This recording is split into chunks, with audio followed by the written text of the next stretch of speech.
Good morning बच्चों, मैं उदय शंकर और आज के इस वीडियो सेशन में हम लोग इडियम्स पर बात करेंगे। देखिए, इडियम्स एक ऐसा चीज है जिससे कोई परीक्षा अभी तक बचा नहीं है। अगर एग्जामिनेशन दृष्टिकोण से बात करें तो इंटर लेवल से लेकर के और इसके ऊपरी लेवल तक के जितने भी परीक्षाएं होते हैं सब में इडियम्स से सवाल पूछे जाते हैं, चाहे उनकी संख्या कुछ भी हो। इसके अलावा अगर हम परीक्षा की बात नहीं भी करते हैं तो हमारे डेली लाइफ में इडियम्स के बहुत यूजेस हैं। आप इंग्लिश की अगर कोई भी अगर आप मैगजीन देखते हैं, न्यूज़पेपर देखते हैं या आप बातचीत करते हैं, है ना, हर जगह पर इडियम्स के यूज हैं। देखिए, इडियम्स क्या होता है पहले हम इसको समझते हैं। इडियम्स कुछ वर्ड्स के एक फिक्स पेयर होते हैं और इनका अलग अलग अर्थ नहीं निकाला जाता है, इनका एक सामूहिक अर्थ निकलता है। इडियम्स, अभी मैंने क्या कहा कि इडियम्स जो होते हैं ये कुछ वर्ड्स के ना एक फिक्स समूह होते हैं जिनका एक सामूहिक अर्थ होता है। मतलब हम इडियम्स के हम अलग अलग शब्दों का अर्थ के रूप में नहीं देख सकते हैं। मान के चलिए कि हमारा जो पहला इडियम है, अगर हम बात करते हैं तो ये जो वीडियो सेशन है इसमें जो इडियम्स हम लोग लेके चल रहे हैं ये पार्ट्स ऑफ बॉडी पर आधारित इडियम्स होंगे। मतलब आज का हमारा जो ये वीडियो सेशन होगा ये पार्ट्स ऑफ बॉडी पर आधारित ये इडियम्स होंगे। ठीक है, हम एक इडियम्स लेके चलते हैं इस बात को समझने के लिए कि इडियम्स क्या होता है। अगर मैं कहता हूं ट्विस्ट समवन्स आर्म, अगर मैं ऐसा कहता हूं, ठीक है ना, ट्विस्ट समवन्स आर्म, देखिए अगर इसका अगर अलग अलग अर्थ निकाला जाए तो ट्विस्ट का अर्थ होता है मोड़ देना और आर्म का मतलब होता है बाह। तो इसका हिंदी क्या निकल कर आएगा? बाह मोड़ना। अगर मैं अगर अलग अलग अर्थ लेके चलूं, वर्ड्स के अलग अगर अलग अलग अर्थ लेके चलूं तो इसका अर्थ निकल कर आएगा बाह मोड़ना। लेकिन इसका बाह मोड़ना अर्थ नहीं होता है। अगर आप किसी के आर्म को ट्विस्ट करते हैं तो आप उसको किसी काम को करने के लिए बाध्य करते हैं, एक तरह से आप उसको फुसलाते हैं, मनाते हैं, बाध्य करते हैं। तो इसका जो हिंदी निकल कर आएगा वो होगा, ट्विस्ट समवन्स आर्म का जो हिंदी होगा वो होगा बाध्य करना, या एक तरह से कहें तो उसको फुसलाना, एक तरह से कहें तो फुसलाना। चलिए, अब हम इसको अगर साइनो देना चाहते हैं, अगर इंग्लिश में साइनो देना चाहते हैं तो इस इडियम का साइनो हम क्या लिख सकते हैं? तो हम लिख सकते हैं फोर्स, प्रेशराइज। अगर आप किसी को प्रेशराइज करते हैं आप उसको बाध्य करते हैं। ठीक है, तो फोर्स और प्रेशराइज जो हुए इसके सिनोनिम्स हुए। अब हम इसे एक सेंटेंस से बेहतर समझ सकते हैं इसके यूजेस को।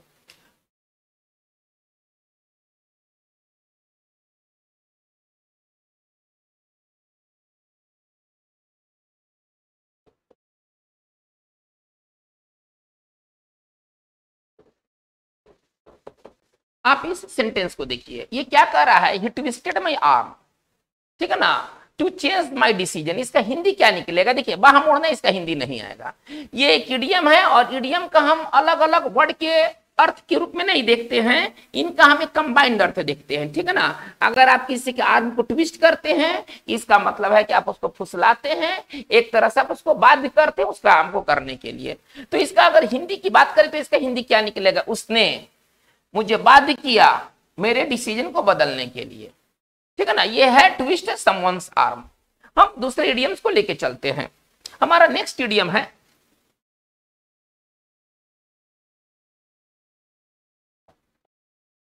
ये जो सेशन है बच्चों, ये सेशन पार्ट्स ऑफ बॉडी पर आधारित है। तो हम जो भी इडियम्स के लेके चलेंगे ना उसमें पार्ट्स ऑफ बॉडी वाले शब्द आएंगे। जैसे अभी देखिए, अभी ये जो इडियम है इसमें कौन से पार्ट्स ऑफ बॉडी है? इसमें आर्म है। इसमें कौन सा पार्ट्स ऑफ बॉडी? इसमें आर्म है। तो ए शॉट इन द आर्म का मतलब क्या होता है? अगर अलग अलग वर्ड का अगर अलग अलग अर्थ लेके चले तो इसका अर्थ ये होगा बाह में गोली, शूट। शूट का भीटू भीतरी शॉट, तो इसका मतलब तो बाह में गोली हुआ, लेकिन इसका बाह में गोली अर्थ नहीं होता है। ए शॉट इन द आर्म का मतलब होता है कि एक ऐसा चीज जो आपको प्रोत्साहन दे, प्रोत्साहन भरा चीज, प्रोत्साहन वाला चीज, इसका अर्थ होता है। ए शॉट इन द आर्म का मतलब क्या होता है? अगर सरल हिंदी में कहें तो इसका मतलब होता है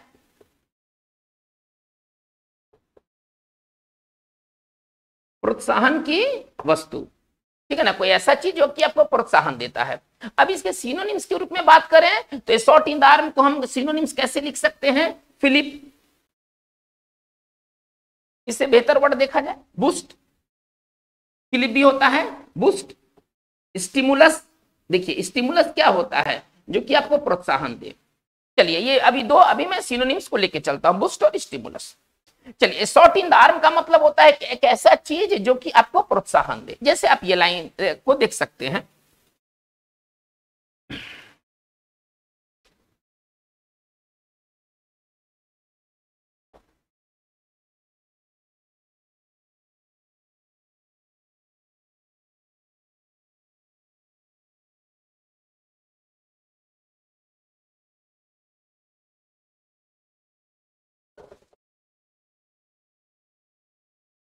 आप इस सेंटेंस को देखिए, इसका हिंदी निकाला जा सकता है, the victory gave the team A shot in the arm. इसका हिंदी क्या निकलेगा, जो विजय है, जो जीत है, उसने टीम को एक प्रोत्साहन दिया। यानी कि टीम इसके पहले वाले मैचों में हारी थी, तो ये जो विजय क्या हुआ, ये जो जीत क्या हुआ, टीम को प्रोत्साहन दिया।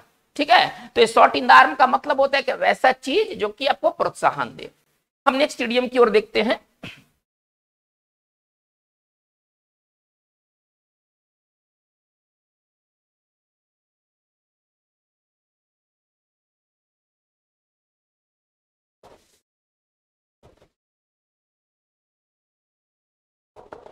चलिए, to keep someone at arms length. देखिए इसको याद रखना बहुत सरल है, थोड़ा सा आपको अपने तरफ से उपाय करना होगा इसको याद रखने के लिए। आर्म्स लेंथ, ये आर्म हमारा, ये आर्म है बाह, ठीक है ना। अगर हम किसी को आर्म लेंथ पर रखते हैं, मतलब उसको अपने पास नहीं आने देते हैं। तो अगर आप किसी को आर्म लेंथ पर रखते हैं, यानी कि आप उससे दूरी बनाए रखते हैं, आप उससे दूर रहते हैं। तो to keep someone at arms length का मतलब होता है दूरी बनाए रखना, उससे बचना, उससे दूर रहना। इसका अगर हम कॉमन सिनोनिम्स लिखें तो हम क्या लिखेंगे, अवॉइड। अगर हम कॉमन सिनोनिम्स लिखें तो इसका हिंदी लिखेंगे अवॉइड, इसका हिंदी होगा बचना, दूर रहना।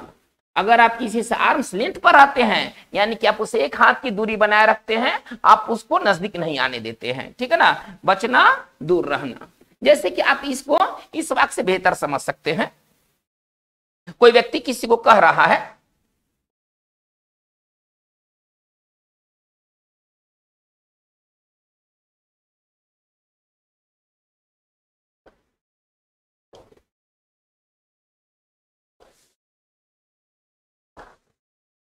You should keep evil people, ठीक है ना, एट आर्म्स लेंथ। इसका हिंदी क्या निकल कर आएगा, तुम्हें है ना बुरे व्यक्तियों से, गलत व्यक्तियों से, दुष्ट व्यक्तियों से दूरी बना के रखना चाहिए।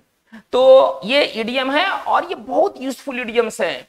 आप ऐसे समझ कि सभी के सभी इडियम्स जो है वो एसएससी के सीजीएल में, एलडीसी में, दूसरे एग्जाम्स में ये पूछे जा चुके हैं। ठीक है ना, ये बहुत इंपॉर्टेंट इडियम्स हैं। आप इनको किसी भी हाल में, ठीक है ना, आप इनको इग्नोर ना करें। ठीक है, आप ये बहुत इंपॉर्टेंट इडियम्स है। एग्जाम्स की मैं बात नहीं भी करूं तो अगर आप इंग्लिश न्यूज़पेपर पढ़ते हैं, इंग्लिश मैगजीन्स पढ़ते हैं, इंग्लिश समाचार सुनते, कुछ भी करते हैं जो कि इंग्लिश में होता है, उसमें ये सारी चीज बारंबार आपको देखने को मिलेंगे। ये बहुत इंपॉर्टेंट इडियम्स है। अब हम अपने बिजनेस को लेकर आगे चलते हैं।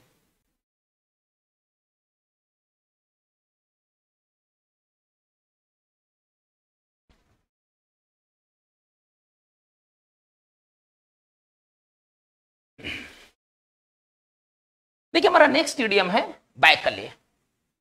बैकले क्या होता है, इसको थोड़ा सा समझा जाए। देखिए यदि कोई क्रिया, यदि बैकले है, यानी कि वो क्रिया गुप्त रूप से किया जाता है और गलत काम होता है। ठीक है ना, तो इसका जो मतलब, इसका हिंदी क्या निकलेगा, अगर कोई चीज यदि बैकले है तो वो गुप्त है और गुप्त होने के कारण वो अवैध है। ठीक है ना, वो गुप्त है और अवैध है। यदि कोई क्रिया यदि बैकल्य है, इसका मतलब है क्रिया वो गुप्त और अवैध है। सिनोनिम्स क्या लिख सकते हैं इसका,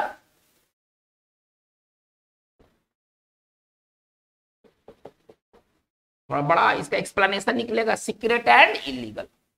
सीक्रेट एंड इलीगल, यदि कोई क्रिया यदि बैकल्य क्रिया है तो वो सीक्रेट है और इलीगल है। जैसे कि इसका जो कोलोकेशन बनता है, इसका जो पेयर बनता है वो इस तरह से बनता है, बैकल्य एबोर्शन।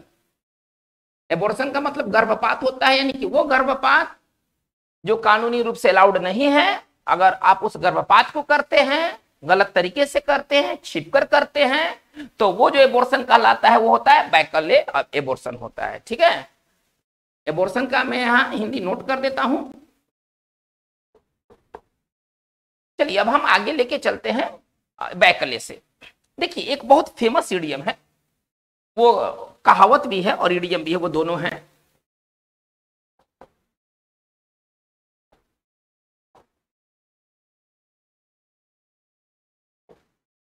देखिए ये इडियम क्या कहता है, blood is thicker than water. ठीक है, जो खून होता है वो पानी से गाढ़ा होता है। देखिए यहाँ खून और पानी का बात नहीं है, खून का यहाँ ब्लड का मतलब वो रिलेशनशिप। ब्लड किसको दिखला रहा है यहाँ पर, ब्लड किसको सिंबलाइज कर रहा है, रिलेशनशिप को। पहले आप ऐसे समझिए, ठीक है। ब्लड जो होता है वो रिलेशनशिप को दिखला रहा है, और वाटर किसको दिखला रहा है, आउटसाइडर को, जो कि बाहरी लोग हैं, ठीक है ना, जो आपके फैमिली के मेंबर नहीं है। थोड़ा ध्यान दिया जाए, मैं आपको क्या बताना चाहता हूं। यहाँ ब्लड और वाटर का मतलब ब्लड और वाटर से नहीं है, ब्लड का मतलब रिलेशनशिप से है, और वाटर का मतलब आउटसाइडर से है। तो blood is thicker than water का मतलब ये होता है कि जो फैमिली रिलेशनशिप होता है, जो हम लोगों के परिवार का जो रिलेशनशिप है, ये बाकी किसी भी दूसरे रिलेशनशिप से ज्यादा इंपॉर्टेंट होता है। ठीक है ना, हमारे जो फैमिली की जो रिलेशनशिप है वो बाहरी रिलेशनशिप से, चाहे किसी भी दूसरे रिलेशनशिप से ज्यादा इंपॉर्टेंट होते हैं। सरल भाषा में हम इसको ऐसे कह सकते हैं,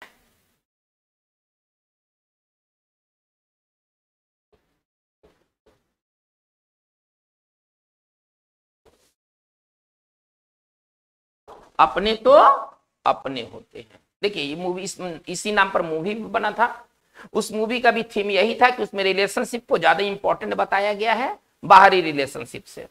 तो यदि blood is thicker than water कहना है तो इसका मतलब ये हुआ कि जो फैमिली रिलेशनशिप है वो बाकी किसी भी दूसरे रिलेशनशिप से ज्यादा इंपॉर्टेंट होता है।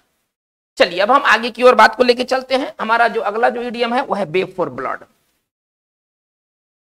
देखिए बेग फॉर ब्लड का मतलब क्या होता है। देखिए अगर आप किसी का बेग फॉर ब्लड करते हैं, मतलब आप उसका खून पीना चाहते हैं। खून पीना, देखिए ये हिंदी मुहावरा है। खून पीने का मतलब वो पानी की तरह थोड़े पीना होता है। खून पीने का मतलब उसको मार देना, उसको सजा देना, उसको चोट पहुंचाना, नुकसान पहुंचाना, ये होता है खून पीना। मैं तुम्हारा खून पी जाऊंगा, इसका मतलब थोड़े कि मैं पानी की तरह तुम्हारा खून पीऊंगा। खून पीने का मतलब जान से मारने की बात होती है। खून पीने का मतलब चोट पहुंचाने की बात होती है। तो अगर आप किसी को बेग फॉर ब्लड करते हैं, यानी कि आप उसको सजा देते हैं, आप उसको चोट पहुंचाते हैं। सरल भाषा में इसका सिनोनिम्स हम कैसे लिखेंगे, तो हम लिख सकते टू पनिश, टू हर्ट। सरल भाषा में अगर हमें लिखना है तो हम लिख सकते हैं टू पनिश, टू हर्ट। और इसका अगर हिंदी रूपांतरण किया जाए तो हम लिख सकते हैं सजा देना या चोट पहुंचाना।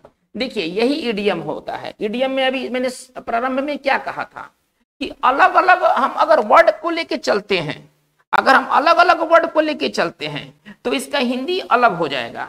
लेकिन इडियम में ना अलग अलग वर्ड का अर्थ नहीं लिया जाता है, इनका एक कंबाइंड अर्थ लिया जाता है। ठीक है ना, इनका कंबाइंड अर्थ लिया जाता है जो कि सेपरेट वर्ड के अर्थ से बिल्कुल भिन्न अर्थ होता है। ठीक है, तो ये इडियम है bag for blood. Bag for blood का मतलब होता है सजा देना, चोट पहुंचाना। चलिए हम अपने बात को आगे लेके चलते हैं।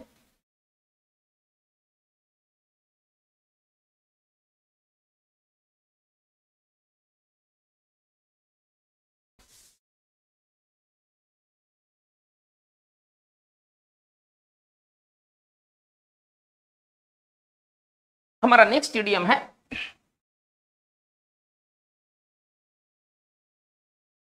चलिए in cold blood. Cold blood का मतलब क्या होता है, देखिए ये हत्या के लिए इस्तेमाल होता है। ठीक है ना, इन कोल्ड ब्लड का मतलब होता है कि जब आप किसी की हत्या करते हैं और बेरहमी से हत्या करते हैं, ये उसके लिए इस्तेमाल होने वाला इडियम है। ठीक है ना, यहाँ ठंडा खून का सेंस नहीं है।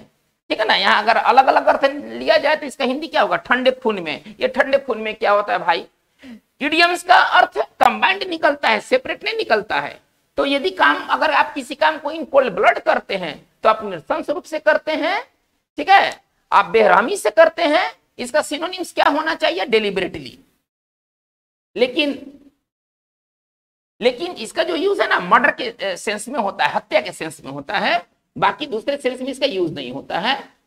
ठीक है, तो इसका जो सिनोनिम्स होगा वो डेलिबरेटली होगा, और अगर हिंदी कहा जाए तो इसका हिंदी निकलेगा जानबूझकर।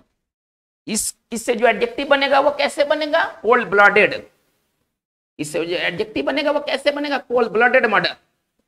या इस तरह के हत्यारे को क्या कहेंगे, जिसको किसी तरह का सिंपैथी नहीं हो, उसको कहेंगे कोल्ड ब्लडेड किलर।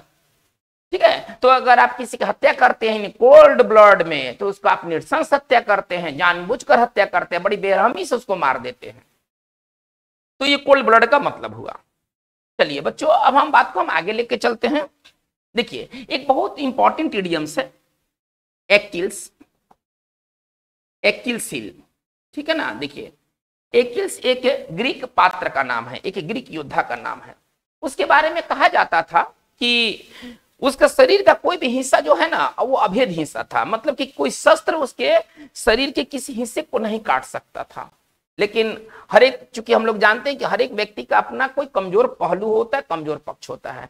उसका हील जो था, हील आप समझते हैं, उसका हील ही कमजोर रह गया था, नहीं तो उसके बाकी जितने भी पार्ट्स थे ना वो अभेद थे, उनको कोई शस्त्र नहीं काट सकता था। लेकिन उसका जो हील जो था एक कमजोर कड़ी था। तो किसी व्यक्ति का एक्किल्स हील क्या होता है, उसका कमजोर कड़ी होता है। ठीक है, अगर अगर सपोज कीजिए कि मेरा इंग्लिश ठीक है, मेरा मैथ ठीक है, मेरा रीजनिंग ठीक है, मेरा जीके क्या है, अगर मान के चले कि मेरा जीके में ज्यादा पकड़ नहीं है, तो जीके मेरा क्या है, एक एक्किल्स हील है। किसी स्टूडेंट का इंग्लिश एक्किल्स हील है। ठीक है, तो एक्किल्स हील का मतलब होता है वीक पॉइंट, इसको सरल भाषा में कहा जाए तो वीक पॉइंट।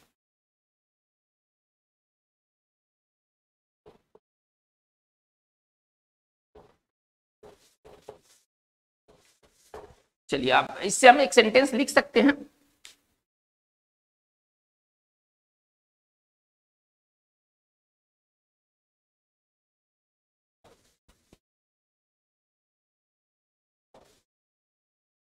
चलिए क्या कहा गया है कि जो इंग्लिश है उसकी एक कमजोर कड़ी है, कमजोर पॉइंट है, मतलब इसका मतलब ये हुआ कि उस स्टूडेंट के बाकी सभी विषय ठीक है, इंग्लिश ही उसका एक वीक पॉइंट है। तो एक अगर किसी व्यक्ति का एक्किल्स हील अगर अगर बात किया जाए तो हम उसके कमजोर कड़ी की बात करते हैं। चलिए अब हम बात को हम आगे की ओर लेके चलते हैं। एक बहुत सुंदर इडियम है,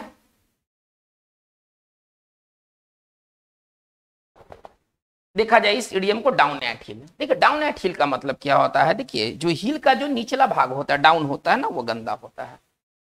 शरीर के बाकी भाग साफ सुथरे रहते हैं, लेकिन जो हील का जो नीचे का भाग होता है ना वो गंदा होता है। तो यदि कोई व्यक्ति डाउन एट हील है तो इसका मतलब है कि वो भद्दा है, गंदा है, उसके ड्रेस गंदे हैं, उसका चेहरा वो जो है ना लुक है वो गंदा है। इसके सिनोनिम्स क्या लिख सकते हैं, इसका सिनोनिम्स लिख सकते हैं सैबी, सैबी, ठीक है ना, गंदा, भद्दा, हम ऐसा कह सकते हैं। ठीक है ना, अगर कोई व्यक्ति डाउन एट हील है तो वो गंदा है, वो भद्दा है, उसका अपीयरेंस, उसका ड्रेस, उसका लुक भद्दा है। चलिए एक बहुत अच्छा इडियम है,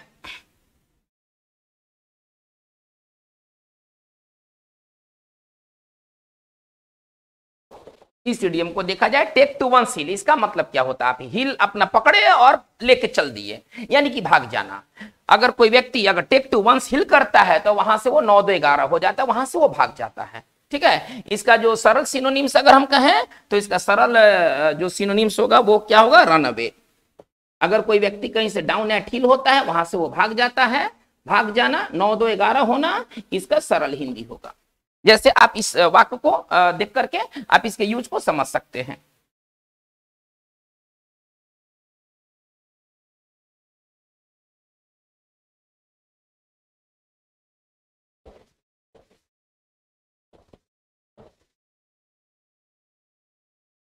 चलिए क्या इसका हिंदी निकल कर आएगा कि पुलिस को देखते ही जो चोर है वो भाग गया, 9 11 हो गया। तो बच्चों ये काफी इंपॉर्टेंट इडियम्स है, इसकी जितनी तारीफ किया जाए कम है। हमारे डेली यूजेस में ये सारे इडियम्स भरे होते हैं, आपको बारंबार आपको जगह जगह ये इडियम्स दिखाई देंगे। ठीक है ना, इनका कोई सब्स्टिट्यूट नहीं है, बस इनको पढ़ लेना है। एग्जामिनेशन में जाने से पहले आप इन सारे इडियम्स को एक बार देख लीजिए और आप आश्वस्त होकर जाइए, आपके इडियम्स में कभी भी कोई क्वेश्चन मिस नहीं होंगे। चलिए अब हम लोग यहां से आगे की ओर बढ़ते हैं।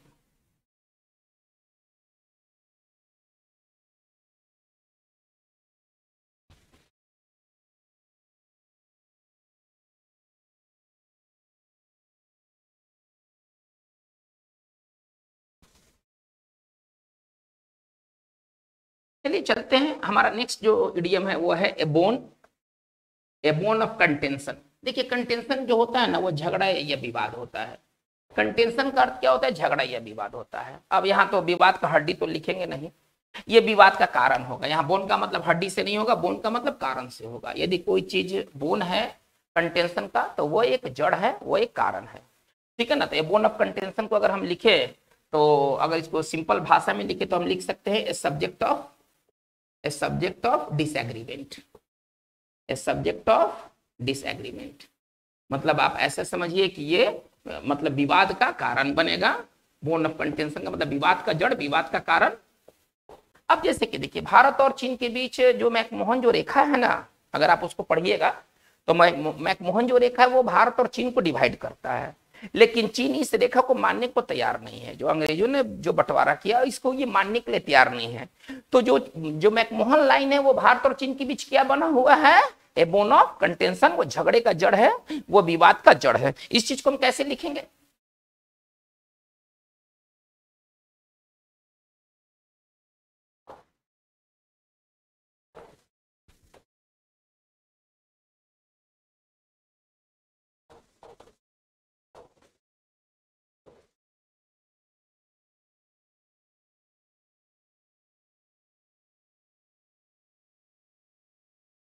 McMahon line is the bone of contention between India and China. इसका हिंदी क्या निकल कर आएगा कि जो मैकमोहन लाइन है वो भारत और चीन के बीच एक झगड़े का कारण है, एक विवाद का वजह है। तो ये बोन ऑफ कंटेंशन रहा। हमारा अगला जो इडियम है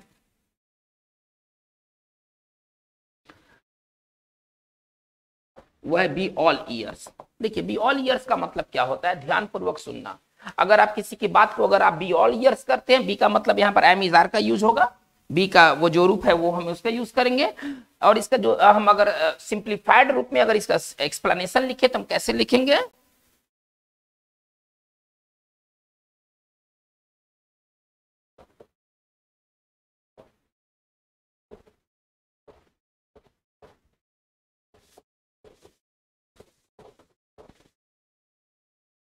चलिए बी ऑल ईयर्स का मतलब क्या होता है, ध्यान से सुनना। इस पर एक सेंटेंस बनाते हैं और इसके यूज को हम समझ सकते हैं।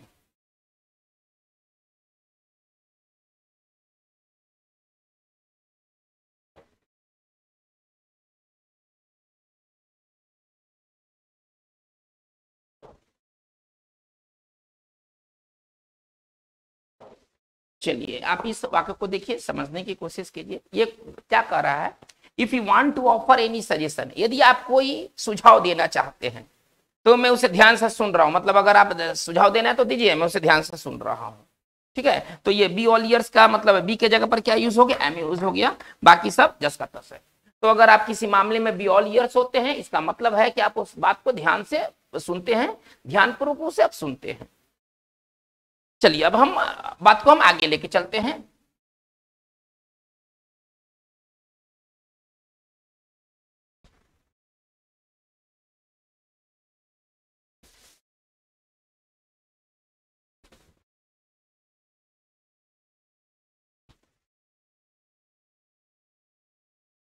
नेक्स्ट हमारा इडियम्स है वंस ऑन ब्रेन चाइल्ड। देखिए ब्रेन चाइल्ड किसी का क्या होता है, किसी का ब्रेन चाइल्ड उसका दिमागी उपज होता है। यहाँ ब्रेन चाइल्ड का मतलब हम दिमाग का शिशु नहीं समझेंगे, ठीक है ना। ये इडियम है और इडियम के बारे में क्या कहा जा रहा है कि इनका कंबाइंड अर्थ निकलता है, ठीक है ना। तो वंस ऑन हटा दिया जाए, ठीक है ना, इसकी देने की कोई जरूरत नहीं है। देखिए वंस ब्रेन चाइल्ड का मतलब क्या होगा, किसी का ब्रेन चाइल्ड उसका दिमागी उपज होता है, ठीक है ना। किसी व्यक्ति का ब्रेन चाइल्ड उसका दिमागी उपज होता है। हम इसको कैसे लिखेंगे, अगर हमको अगर सिंपल वे में लिखना होगा तो हम इसको लिख सकते हैं दिमागी उपज, ठीक है ना। हम लिख सकते हैं वंस ऑन आइडिया। अगर इसको तोड़ के लिखना है तो हम इसको हम ऐसे लिख सकते हैं वंस ऑन आइडिया मतलब दिमागी सोच, दिमागी उपज। देखिए कांग्रेस जो भारत का जो इंडिया आईएनसी है, इंडियन नेशनल कांग्रेस, उसको क्या शुरू में क्या कहा गया था कि डफरिन का, जब आप इतिहास पढ़ेंगे तो आप उसमें पाएंगे कि इस कांग्रेस को क्या कहा गया था कि ये डफरिन की दिमागी उपज था, ठीक है ना। कांग्रेस की स्थापना ब्रिटिश सरकार ने अपने प्रोटेक्शन के लिए किया था। चलिए इसको हम बनाते हैं कि जो कांग्रेस है वो डफरिन की दिमाग की उपज है, हमको ऐसा कहना है। सच्चाई से मुझे कोई लेना देना नहीं है, जस्ट इसको आप सेंटेंस समझिए। हम इस चीज को कैसे कह सकते हैं,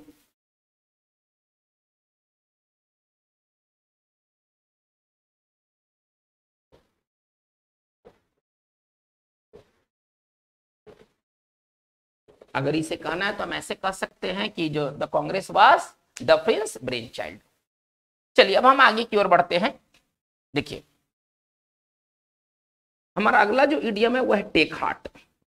देखिए अगर आप टेक हार्ट करते हैं तो आप कहीं से ना इंकरेजमेंट लेते हैं, प्रोत्साहन लेना, कहीं से आश्वस्त होना। टेक हार्ट का मतलब ये होता है, ठीक है। हम इसको लिख सकते हैं टू बी इनकरेज्ड, इसके एक्सप्लेनेशन होंगे टू बी इनकरेज्ड, और इसको अगर हम सिंपल भाषा में लिखे तो इसको हम लिख सकते हैं प्रोत्साहित होना। इसको सिंपल भाषा में अगर हम लिखना है तो हम लिख सकते हैं प्रोत्साहित होना, ठीक है। चलिए इस पर एक सेंटेंस बनाते हैं, आप उससे ना टेक हार्ट को बेहतर समझ सकते हैं।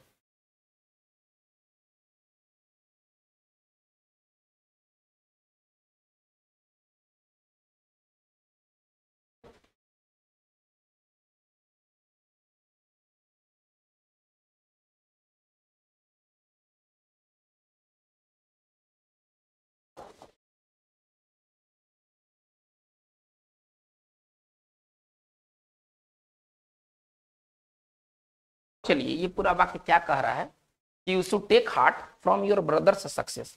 तुम्हें अपने भाई की सफलता से ना प्रेरित होना चाहिए, ठीक है ना। इफ ही कैन सक्सीड, यदि वो सफल हो सकता है तो तुम भी हो सकते हो, ठीक है ना। उसके भाई ने सफलता पाया है तो बोलने वाला बोल रहा है कि तुम अपने भाई के सफलता से तुम प्रेरित हो सकते हो, यदि वो सफल हो सकता है तो तुम भी हो सकते हो। तो ये रहा इडियम टेक हार्ट का यूज। चलिए हम बात को हम आगे लेके चलते हैं। एक होता है टेक टू हार्ट, एक होता है टेक टू हार्ट। देखिए टेक टू हार्ट का मतलब होता है ना कि किसी चीज को अपने दिल पर ले लेना, मतलब उससे अपसेट हो जाना, उससे हताश हो जाना। तो टेक टू हार्ट को अगर हम तोड़ के लिखेंगे तो कैसे लिखेंगे, to be upset, to be upset.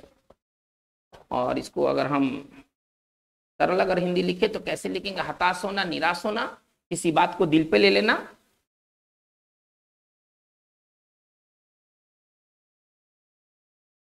किसी बात से परेशान होना,